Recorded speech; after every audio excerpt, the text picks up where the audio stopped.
அது எங்க பொறுப்பு.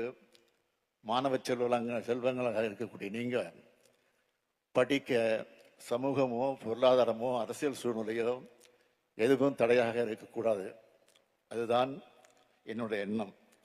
அதுதான் இந்த திராவிட மாடல் ஆட்சியினுடைய கொள்கை.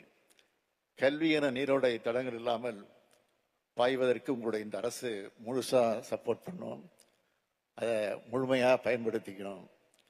எந்த கவன சிதறவும் இல்லாம படிக்கணும்.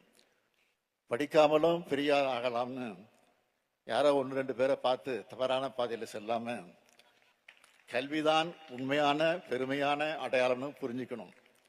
கல்வி இருந்தா மற்றெல்லாம் தானா வரும். நீங்க எல்லோரும் உலகை வெல்லும் ஆற்றலை பெற்று பகுத்தறிவோடு செயல்பட தமிழ்நாட்டின் முதலமைச்சராக மட்டும் இல்ல, உங்களுடைய குடும்பத்தில் ஒருத்தனா இருந்து வாழ்த்துகிறேன்.